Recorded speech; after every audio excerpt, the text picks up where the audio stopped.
We're joined today by Pascal Blampain, Executive Director of Matsa Resources. Pascal, thanks for your time. Thanks for the opportunity. The Lake Carey Gold Project near Laverton in Western Australia has been in the news recently because of a really interesting JV. Can you talk to it and why is this so important?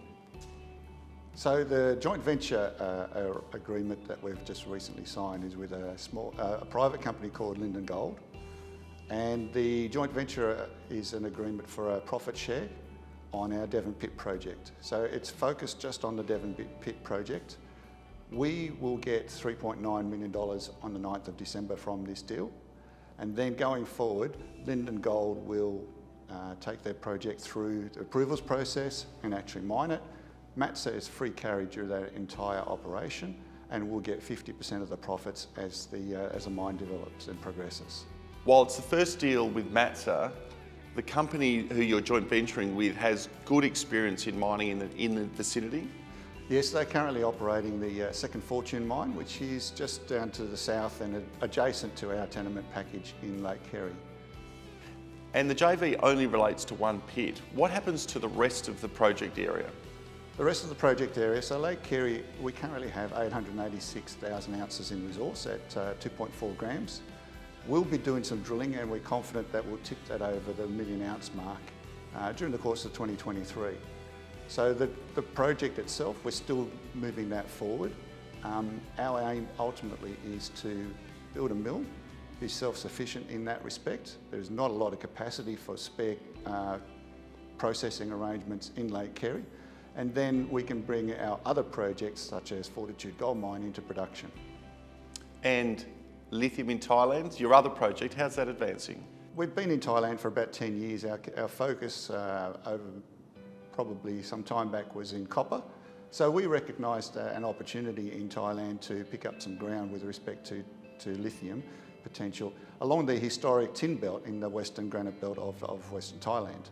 And there's been some recorded occurrences of lepidolite, which is a lithium mica in the southern part of that belt. And we've picked up nearly 1,000 square kilometres of application, and we've been doing some groundwork there, and we've identified 2 or 3 occurrences of lepidolite at surface. So we're progressing those tenements to grant, and the aim is to actually get in there and do some drilling early next year. Looking ahead to next year, what does the next 6 to 12 months look like? So the key focus will be some drilling. In Lake Carey, we'll tip that ounce profile to above 1 million ounces. And then in Thailand, the aim is to develop a resource on lepidolite. Australian investors with an interest in lithium understand spodumene, but lepidolite is something new to them. What's the difference between the two and why the focus on lepidolites? Okay, that's a good question. As you say, in Australia, the focus has been on spodumene.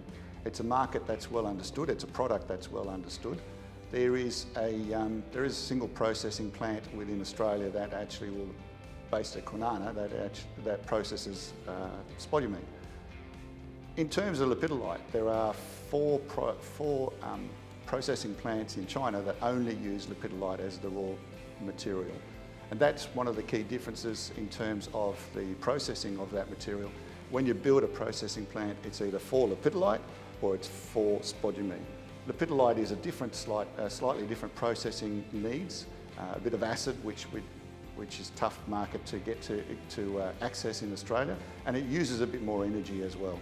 But as I said, there are processing plants in China. We're only 1,000 kilometres or so by rail, easy access, and they are looking for additional raw material.